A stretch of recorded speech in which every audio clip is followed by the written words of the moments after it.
क्या मजबूरी थी अरविंद केजरीवाल जी कि आपने 23 नवंबर को किसके दबाव में सबसे पहला राज्य बनते हुए 23 नवंबर को दिल्ली सरकार ने यह अध्यादेश नोटिस पे अपनी मोहर लगाकर दिल्ली के अंदर इस काले कानून को लागू भी कर दिया है।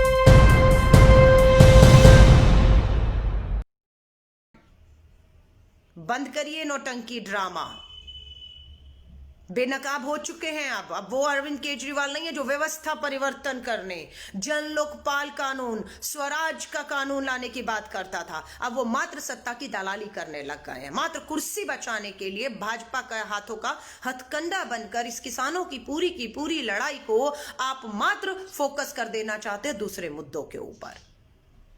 आप ही की विधायक जो पहली बार फिर विधायक बनकर आई हैं, अतिशी मरलीना, गई है अपना एयर क्वालिटी इंडेक्स कमिश्नर को मिलने कि हमारी दिल्ली की जो वायु प्रदूषित है ये किसानों की वजह से है, लगाइए इन पे 5-5 करोड़ का जुर्माना और उन्हें जेल में भेजिए। नागरिकता कानून सीए का कानून आया, केजरीवाल जी आपने दिल्ली विधानसभा का विशेष सत्र बुलाया, आपने सीए के ऊपर चर्चा करवाई अपनी विधानसभा पे अपने विधायकों को बिठाकर, और आपने नागरिकता कानून पर अपनी मोहर लगाई। जय हिंद साथियों, दिल्ली से मैं अलका लांबा।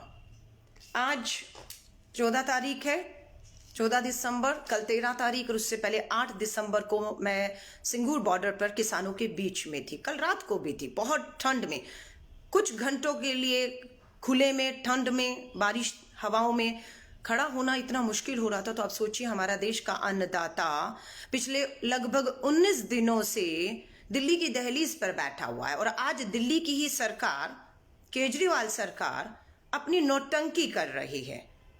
जहां पर पूरा देश किसानों के साथ खड़ा है, केंद्र सरकार द्वारा पारित इन काले कानूनों के खिलाफ खड़ा है, वहीं केजरीवाल लगातार उसी कांग्रेस की पंजाब सरकार पर हमला बोल रहे हैं, जिस पंजाब की सरकार ने सबसे पहले अपना विधानसभा का विशेष सत्र बुलाकर इन कानूनों को जो है वो ठोकर मारी। ये केजरीवाल उसी पंजाब कांग्रेस की सरकार के खिलाफ लगातार आग उगल रहे हैं, जिसके विधायक और सांसद विधानसभा में अपनी जिम्मेदारियों को निभाकर इस काले कानून के खिलाफ प्रस्ताव पारित करके केंद्र को भेज चुके हैं, और उसके बाद खुले में ठंड में राजघाट पर पंजाब के आपके द्वारा चुने गए विधायक और सांसद कांग्रेस के खुले में किसानों के साथ कंधे से कंधा मिलाकर बैठे हुए हैं।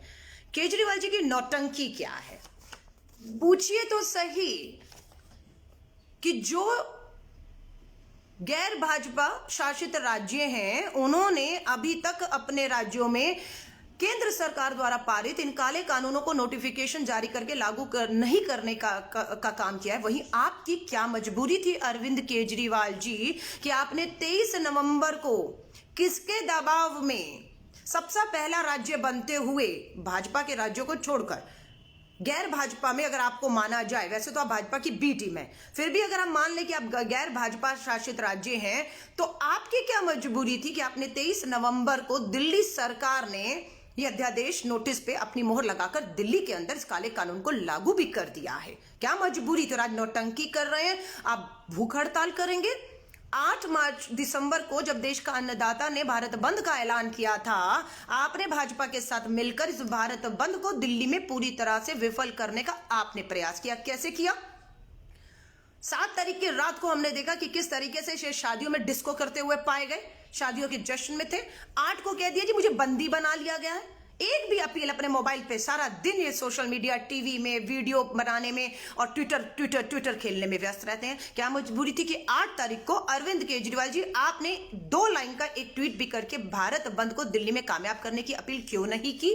क्यों नहीं अपना एक वीडियो आपने 8 तारीख को डाला, जिससे दिल्ली के किसानों को, 11,000 किसानों को आप ताकत देने का काम करते? आप निकले कब?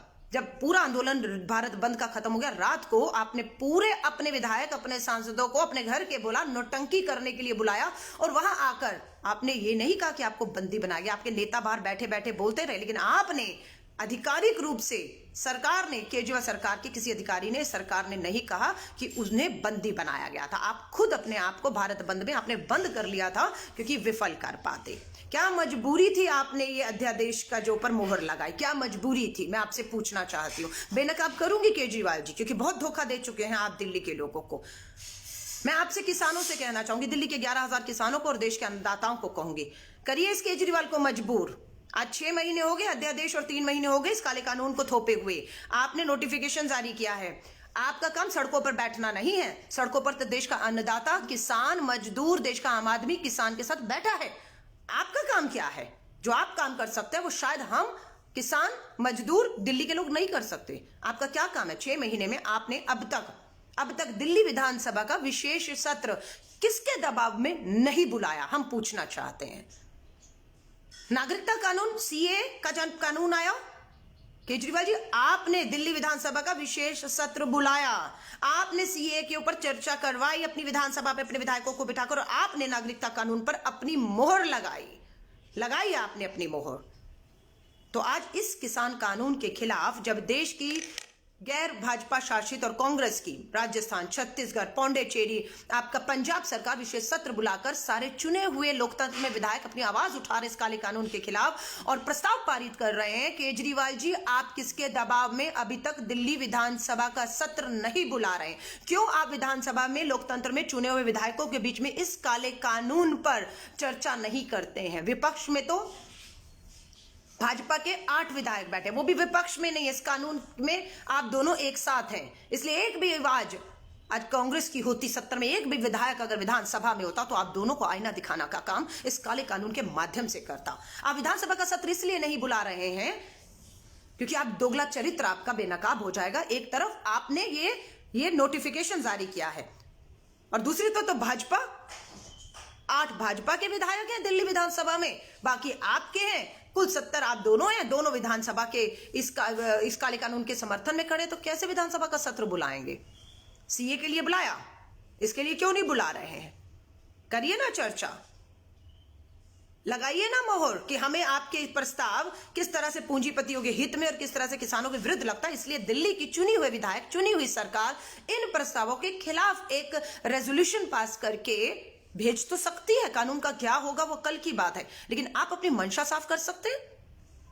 आप वो काम नहीं कर रहे हैं। ये झूठ, ये ढोंग, जब सारा देश एक होकर, गैर राजनीतिक दल एक होकर राष्ट्रपति जी को मिलने गए, ज्ञापन दिया, तब भी केजरीवाल जी आप उनके साथ राष्ट्रपति भवन नहीं गए, आप तब भी बच गए।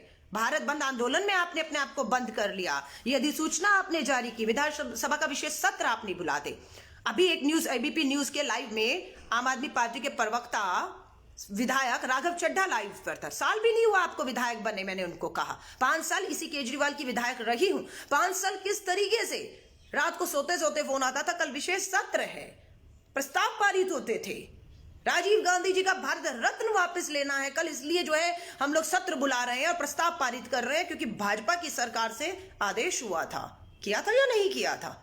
भारत रत्न देश का किसी को देना है नहीं देना ये तो सरकारें तय करती है, लेकिन आपने विशेष सत्र बुला के प्रस्ताव पारित किया था, नहीं किया? आपने सीए को लेकर विशेष सत्र बुलाकर प्रस्ताव पारित किया। तो यहां आप अभी तक केजरीवाल जी जो अदानी अंबानी बैंक खाते बताते थे वाराणसी जब मोदी जी से लड़ने गए थे आप, अरविंद केजरीवाल जी, अनिल अंबानी, मुकेश अंबानी के बैंक खाते नोट करिए, 16 नंबर डिजिट में लिखवाता हूं।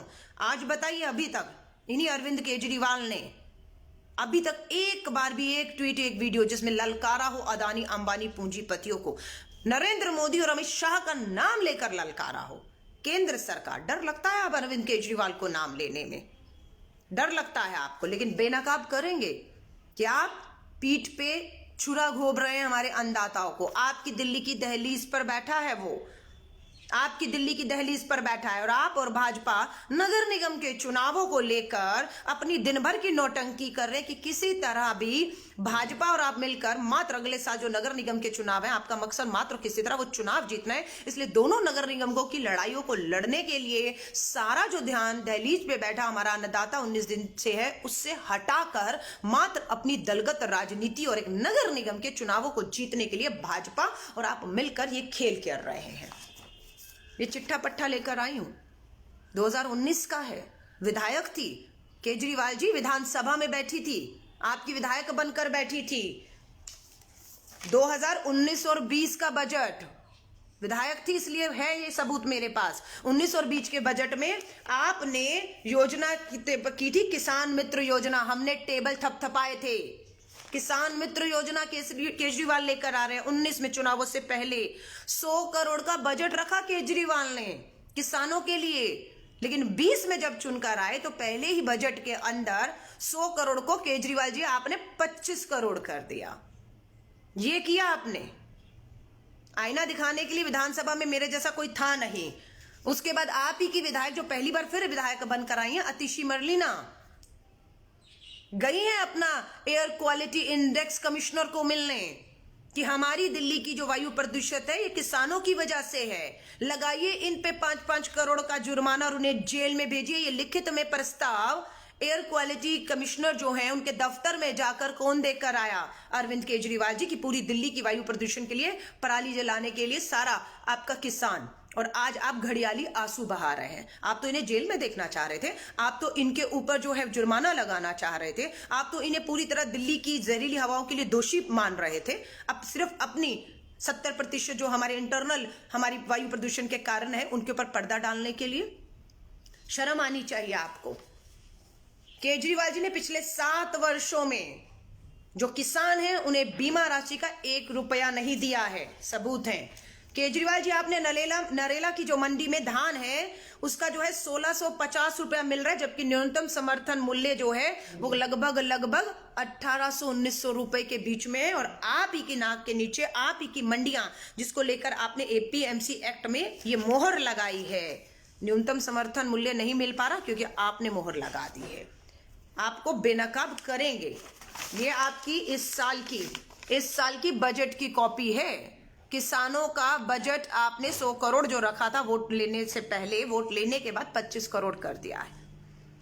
नौटंकी बंद करिए, ड्रामा बंद करिए, दिल्ली विधानसभा का विशेष सत्र बुलाइए, चर्चा करवाइए, प्रस्ताव चुने विधायकों से पारित करके जैसे पहले करते थे भेजिए, फाड़ कर फेंकिए जिस कानून पर आपने मोहर लगाई है। मैं किसानों को कहूंगी, भाजपा और भाजपा की बी टीमों को पहचानिए। जब पूरा देश केंद्र की भाजपा सरकार से इन कानूनों के खिलाफ किसान के साथ होकर लड़ रहा है, तो मात्र केजरीवाल पंजाब को और दिल्ली नगर निगम के चुनावों में अपने राजनीतिक विस्तार के लिए, वोटों की राजनीति के लिए मात्र नगर निगम दिल्ली को मुद्दा बनाकर और या फिर पंजाब में मात्र पंजाब को घेरकर, कैप्टन अमरिंदर सिंह को, कांग्रेस के मुख्यमंत्री को घेरकर मात्र अपनी राजनीतिक भूमि देख रहे हैं। शर्म आती है आप पर। 10 रुपए का पेन रखने वाला मुख्यमंत्री 1.5 लाख का एप्पल का मोबाइल इस्तेमाल कर रहा है। लोग कह रहे हैं आपको मिर्ची क्यों लग रही है? जब 10 रुपए का पेन रखते थे, जो अब बताते हैं कि एप्पल का फोन लाखों की तनख्वाह है मुख्यमंत्री की, तो रख सकते हैं, बिल्कुल लाखों की तनख्वाह तो तब भी थी जब 10 रुपए का पेन रखते थे, 50 रुपए का जूता पहनते थे, लाखों की तनख्वाह तो तब भी थी। तब ये नौटंकी ड्रामा क्यों था कि 10 रुपए का पेन रखते हैं और 50 रुपए की जूती पहनते हैं? आज 1.5 लाख का एप्पल का मोबाइल है, घरों में बंद है। जब बेनकाब होते हैं तो नौटंकी और ड्रामा करने निकल जाते हैं। मैं आप सभी से कहूंगी, अपनी लड़ाई को हमें फोकस रखना है। भाजपा और भाजपा की दिल्ली में बैठी अरविंद केजरीवाल जैसी बी टीमों से किसानों को कहूंगी, सतर्क रहिएगा। ये धोखेबाज हैं। इन्होंने दिल्ली को धोखा दिया है। नागरिकता कानून पर इन्होंने मोहर लगाकर दिल्ली के दंगों को खामोशी से देखने वाला अगर कोई था तो अरविंद केजरीवाल आप थे। आपने खामोशी से देखा। किसानों के ऊपर हरियाणा में 10,000 किसानों पर एफआईआर हुई, तो अरविंद केजरीवाल शर्म कीजिए, दिल्ली के अंदर भी किसानों के ऊपर एफआईआर हुई है, लेकिन आपने उस एफआईआर के खिलाफ अभी तक एक भी लेटर दिल्ली पुलिस को, गृह मंत्रालय को क्यों नहीं लिखा कि किसान अपना लोकतांत्रिक अधिकारों का इस्तेमाल करते हुए गांधीवादी तरीकों से शांतिपूर्ण प्रोटेस्ट कर रहे हैं? आपने एफआईआर वापस लेने के लिए अभी तक क्यों नहीं लिखा? अरविंद केजरीवाल बताएं। बंद करिए नौटंकी ड्रामा। बेनकाब हो चुके हैं अब वो अरविंद केजरीवाल नहीं है जो व्यवस्था परिवर्तन करने, जन लोकपाल कानून, स्वराज का कानून लाने की बात करता था। अब वो मात्र सत्ता की दलाली करने लग गए हैं। मात्र कुर्सी बचाने के लिए भाजपा के हाथों का हथकंडा बनकर इस किसानों की पूरी लड़ाई को आप मात्र फोकस कर देना चाहते हैं दूसरे मुद्दों के ऊपर।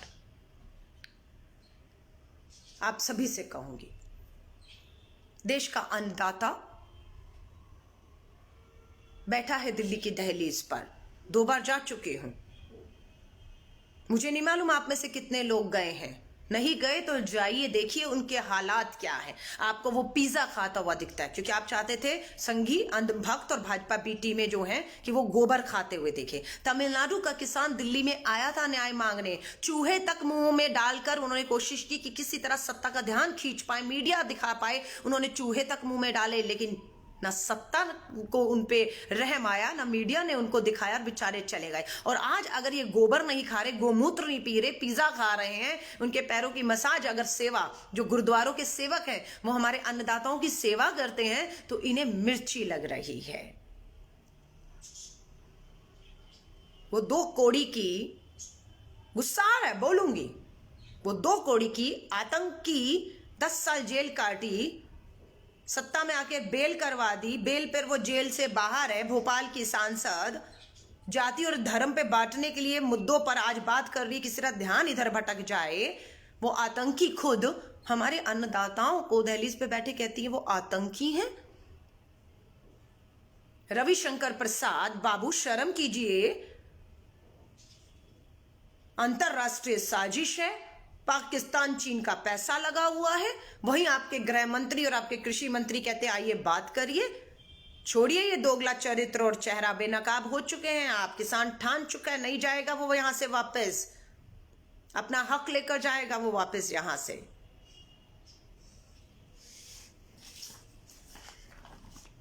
दिल्ली के लोगों को कहूंगी, देश के लोग तो शायद दूर बैठे हैं, दिल्ली के लोगों को कहूंगी, 2 करोड़ की आबादी है आपकी, निकालिए ना समय। ये कोई जाति और धर्म की लड़ाई नहीं है, ये देश के अन्नदाता बैठा हुआ है हमारी सरहद पर आकर, हमारी दहलीज पर आकर। दिल्ली के लोगों को कहूंगी, क्या अपना ऐशो आराम 2 मिनट के लिए नहीं छोड़ सकते, ताकि उस किसान के साथ बैठे और उन्हें ये हिम्मत दें कि हम आपके साथ खड़े हैं, देश के अन्नदाता के साथ खड़े हैं। इनकी गलतफहमी दूर करना बेहद जरूरी है। इन्होंने कहा पहले भी बड़े कानून आए थे, बहुत हो हल्ला हुआ, क्या बिगाड़ लिया आपने? मानती हूँ कुछ नहीं बिगाड़ पाए। लव जहाज कानून आया, ट्रिपल तलाक कानून आया, कश्मीर पे 370 आपने धारा हटाकर कश्मीर की जमीन बेचना शुरू कर दिया, आपने नागरिकता कानून को धर्म के आधार पर लाकर बांटा। मानते हैं कुछ नहीं बिगाड़ पाए केंद्र की सत्ता का, और अपने एजेंडों पर चलते चलते धर्म और जातियों की राजनीति में ये देश को बांटने में कामयाब हुए, मानती हूं। लेकिन ये इस बार किसी एक जाति, धर्म, राज्य का मामला नहीं है, ये मैं समझा दूं आपको। किसानों के बीच में बैठकर आई हूं। 135 करोड़ के भारत के अन्नदाता है ये, 60 करोड़ किसानों की बात है ये पूरे देश की बात है। इसलिए मैं कह रही हूं, इस अन्नदाता ने अपना हल छोड़ दिया, अपनी खेती किसानी छोड़ दी तो भूखे मर जाएगा ये कृषि प्रधान देश, जिसे आप इतने हल्के में पूंजीपतियों के दबाव में ले रहे हैं।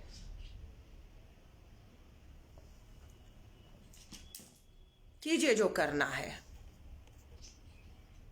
अंदर से आपकी आत्मा हिले तो दिल्ली की 2 करोड़ की आबादी को कहूंगी, निकालिए समय। 2 घंटे का भी समय नहीं है आपके पास। आप तक शायद अन्न, अनाज, खाना, आराम, राजधानी दिल्ली में बैठे हैं, 2 कदम पर आपको मेट्रो मिलती है, गाड़ी मिलती है, ट्रेन मिलती है, हवाई जहाज मिलते हैं, सब कुछ मिलता है। ये लड़ाई देश के दूर दराज कोनों पे बैठे हुए गांव में बसे उस गरीब मजदूर किसान की है, जिसे आज भी 2 वक्त की रोटी जो है वो मिलना दूभर हो रहा है। ये उस 2 एकड़ जमीन रखने वाले गरीब किसान की बात है, जिसे न्यूनतम समर्थन मूल्य नहीं मिल रहा, जो कर्ज में डूबकर आत्महत्याएं कर रहा है। ये लड़ाई उनकी है। मैं किसान नहीं हूं, मेरी लड़ाई नहीं है, मुझे नहीं पता खेती कैसी होती है, लेकिन देश के 135 करोड़ की हकीकत तो यह है कि पेट पालने वाला ये हमारा अन्नदाता है, हमारी डूबती अर्थव्यवस्था को बचाने वाला ये अन्नदाता है।